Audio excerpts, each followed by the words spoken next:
ओम शांति। मम्मा सच्ची योगिन थी। कभी व्यर्थ बातों में, व्यर्थ कार्य में समय गंवाते मम्मा को किसी ने देखा नहीं।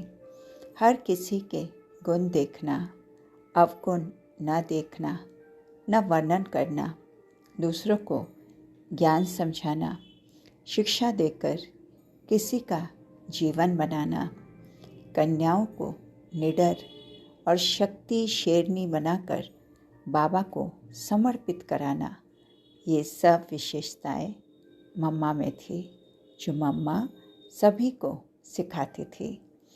मम्मा की समझानी सदैव बेहद की होती थी।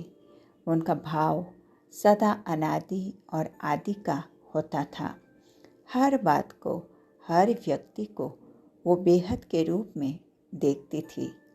मम्मा निर्भय बहुत थी। वो कभी किसी से डरती नहीं थी। शक्ति स्वरूपा थी, सदा योग निष्ठ थी। कर्म इंद्रियां सदा उनके अधीन थे।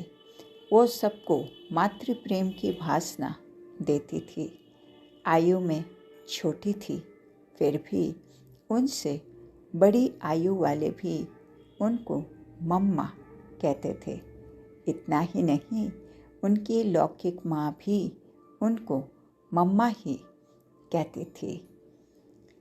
चंद्रमणि दादी कहती है, एक बार हमने मम्मा से पूछा, मम्मा आप क्या सोच रही हो, कहाँ हो? तब मम्मा बोलती थी, मैं यहाँ नहीं चल रही हूँ, मैं वैकुंठ की धरनी पर चल रही हूँ। कभी सुनाती थी कि मुझे महारानी श्री लक्ष्मी के रूप में ये अनुभव हुआ, महाराज कुमारी श्री राधा के रूप में ये अनुभव हुआ। अपने भविष्य और बाबा के महावाक्य पर मम्मा का निश्चय 100% था। बाबा ने कहा और उन्होंने माना और वैसे चलकर दिखाया। मम्मा की हर बात शक्तिशाली होती थी, योग में, ज्ञान में, धारणा में और सेवा में। मम्मा में न किसी के प्रति आकर्षण हुआ, न किसी से नफरत। मम्मा ने सबको अपना बनाया और वो सबकी बनकर रही। एक बार मम्मा ने खुद अपने अनुभव का एक गीत बनाया और गाया। इतना अच्छा गाया कि सुनने वाले बहुत खुश हुए। वो गीत मम्मा ने ही सिंधी में लिखा था, जिसका हिंदी में अर्थ इस प्रकार है। हे सखियों, मैं आपको क्या बताऊं और कैसे बताऊं कि ओम मंडली में आकर मैंने क्या देखा। सखियों, उस सुख का भी मैं कैसे वर्णन करूं। वहाँ ओम का जो अलौकिक आलाप हो रहा था, वो ऐसे तीर की तरह मेरे मन में लगा कि मेरा मन शीतल हो गया और मेरे गम के चित्तों का अंत हो गया।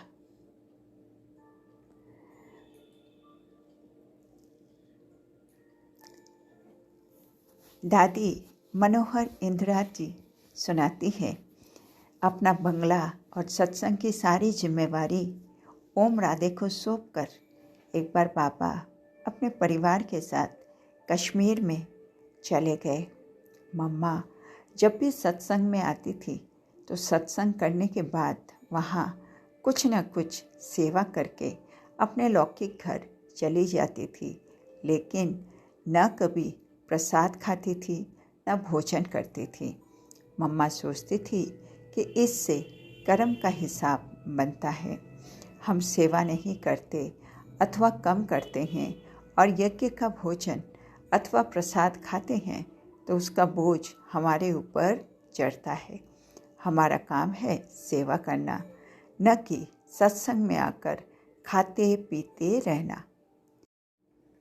जब ये बाबा को पता पड़ा कि मम्मा ओम मंडली में कुछ खाती पीती नहीं है, तो कश्मीर से बाबा ने मम्मा को पत्र लिखा, बच्ची, तुम्हारा वहाँ रहना ही बहुत बड़ी सेवा है। तुम्हारे वहाँ रहने से बहुतों की सेवा होगी। तुमको वहीं रहना है और वहीं खाना पीना है। तब से बाबा की आज्ञा के अनुसार मम्मा ने वहाँ खाना पीना शुरू किया। नहीं तो मम्मा सुबह आती थी, सत्संग कराकर तथा सेवा कर दिन में अपने घर चली जाती थी। इसी प्रकार शाम को आकर फिर रात को चली जाती थी। जब से मम्मा ने यज्ञ में रहना आरंभ किया, तब से मम्मा में बहुत परिवर्तन आने लगे। सिंध में व्यापारी लोग व्यापार अर्थ विदेश में जाते थे। जब पुरुष लोग विदेश गए तो माताएं घर में अकेली होती थी। अतएव उन्होंने सत्संग में आना शुरू किया। सत्संग में आते आते वो ज्ञान की धारणा भी करने लगी। उनका हाव भाव बदलने लगा। जीवन सादा और सरल बनने लगा। वो माताएं पहने हुए जेवर उतार कर साधारण रूप में रहने लगी। जब उनके पति लोग वापस आए तो वो उनको देखकर आश्चर्यवत हो गए कि उनकी पत्नियों को क्या हुआ। वो पवित्र रहने लगी है, शांत और निराली है, जेवर आदि भी नहीं पहनती है। तो वो अपनी स्त्रियों को मारने पीटने लगे। उस समय मम्मा ने उन बांधेली माताओं की ज्ञान से, मधुर वाणी से ऐसी पालना की, हिम्मत बढ़ाई, ताकत भरी कि वह धीरे धीरे अपनी रूहानी ताकत भरकर विघ्नों का सामना करने और सहन करने के लिए तैयार हो गई। ऐसे करते करते मम्मा का पालना का पाठ चरम शिखर पर पहुंचा। तब बाबा ने 8 कन्याओं और माताओं की एक कमेटी बनाकर अपनी सारी चल अचल संपत्ति उस कमेटी को समर्पित कर दी। उस कमेटी में मम्मा का नाम पहले नंबर में था। जब सिंध में सत्संग में आने वाली की पवित्रता की धारणा के कारण हंगामा हुआ तो बाबा ने कहा, सत्संग में आने वाली कन्याएं और माताएं मम्मा के नाम से अपने घर वालों से अनुमति पत्र लेकर आएंगे। उस स्वीकार पत्र में ये लिखा होता था कि मैं फलाना अपनी बेटी को ओम मंडली माता अथवा ओम राधे माता के पास ज्ञान अमृत पीने और पिलाने के लिए खुशी से छुट्टी दे रहा हूँ या दे रही हूँ। इस प्रकार मम्मा कन्याओं और माताओं में शक्ति भरने वाली और उमंग उत्साह बढ़ाने वाली साक्षात माँ दुर्गा थी।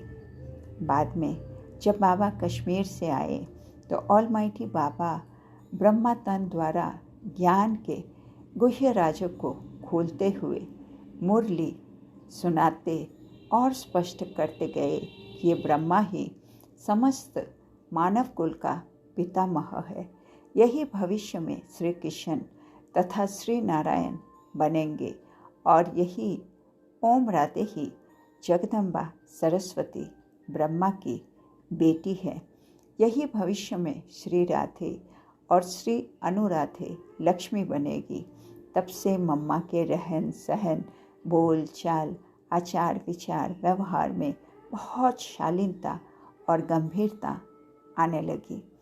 मम्मा को कभी भी किसी ने जल्दी में चलते हुए नहीं देखा।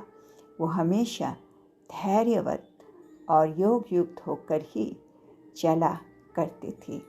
मम्मा हर बात में एक्यूरेट थी। उनका हर कार्य व्यवस्था नियम प्रमाण चलते थे। मम्मा ने कहकर कोई सेवा या पाठ नहीं सिखाया।